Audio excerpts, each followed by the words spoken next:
Welcome to my YouTube channel go for success. आज मैं आपको बताऊंगी केंद्रीय सरकार किसे कहते हैं, केंद्रीय सरकार और राज्य सरकारों में क्या अंतर है और इनके आय के क्या साधन है, क्या सूत्र हैं।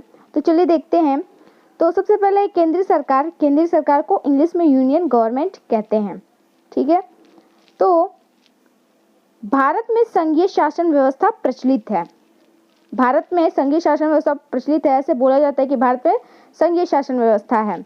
ठीक है, तो संघीय शासन व्यवस्था का मतलब होता है दो प्रकार की शासन, यानी कि एक राज्य सरकार का और एक दूसरा है केंद्र सरकार का। भारत में दो प्रकार की शासन व्यवस्था चलती है, राज्य सरकार और केंद्र सरकार की। ठीक है, इसलिए भारत में संघीय शासन व्यवस्था है।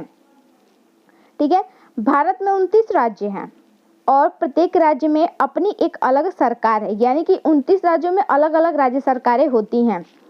ठीक है, लेकिन राज्य सरकारों के ऊपर एक अभिभावक है, यानी कि जितने भी 29 राज्य हैं उनसे भी बड़ा एक और सरकार है, यानी अभिभावक है, जो दिल्ली में स्थित है।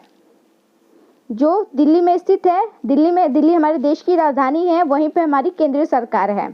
ठीक है, जिसे हम केंद्रीय सरकार कहते हैं, यानी कि 29 राज्य में राज्य सरकारें हैं और इनसे भी बड़ी एक सरकार है केंद्रीय सरकार, यूनियन गवर्नमेंट जिसे हम कहते हैं। ठीक है, केंद्रीय सरकार की कुछ विशेष जिम्मेदारियां हैं, यानी कि केंद्रीय सरकार की कुछ विशेष जिम्मेदारियां हैं, यानी राज्य सरकारों से भी ऊपर उनकी कुछ विशेष जिम्मेदारियां होती हैं, जिसे निभाने के लिए कुछ व्यय यानी कि खर्च करना पड़ता है। यानी कि जब केंद्र सरकार किसी भी प्रकार का कार्य करती है हमारे देश के लिए, तो उसके लिए उसे खर्च करना पड़ता है। इसलिए केंद्रीय सरकार को आय के साधन की आवश्यकता पड़ती है, यानी कि जब वो खर्च करती है तो उसको कमाने का जरिया चाहिए, आय का कोई साधन चाहिए। ठीक है, ठीक ऐसा ही राज्य सरकारों के साथ भी होता है, यानी कि केंद्रीय सरकार को खर्च करने के लिए आय के साधन चाहिए, तो राज्य सरकारों को भी आय के साधन चाहिए, यानी केंद्र और राज्य सरकार दोनों को आय के साधन की जरूरत होती है। ठीक है, ऐसी दशा में केंद्रीय सरकार व राज्य सरकारों के मध्य आय साधनों के बंटवारे की समस्या उठती है, यानी कि केंद्रीय सरकार और राज्य सरकार के मध्य में आय के साधनों के बंटवारे की समस्या उठती है।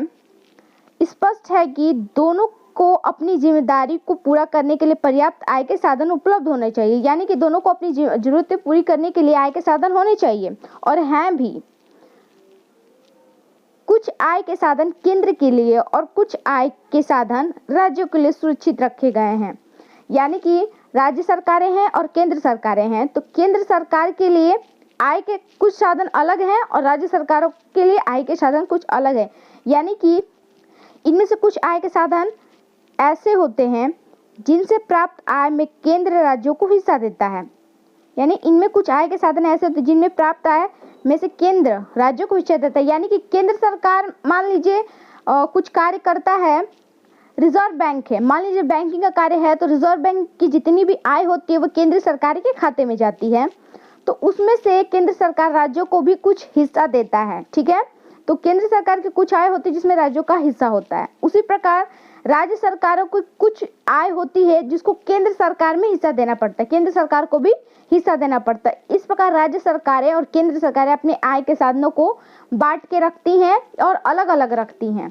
ठीक है, आई होप आपको मेरा ये वीडियो समझ में आया होगा कि केंद्रीय सरकार और राज्य सरकारें अलग अलग होती है और इनके कार्य क्या होते हैं। अगर आपको इससे रिलेटेड कुछ डिटेल वीडियो जाननी है तो मैंने उसका लिंक डिस्क्रिप्शन और आई बटन पे दिया हुआ है, आप जाके राज्य सरकार और केंद्र सरकार के आय के साधनों के बारे में पूरी वीडियो देख सकते हैं, जिस पे मैंने डिटेल वीडियो बनाई हुई है। अगर आपको ये वीडियो अच्छे लगे तो प्लीज़ इस वीडियो को लाइक और चैनल को सब्सक्राइब जरूर करें। Thanks for watching.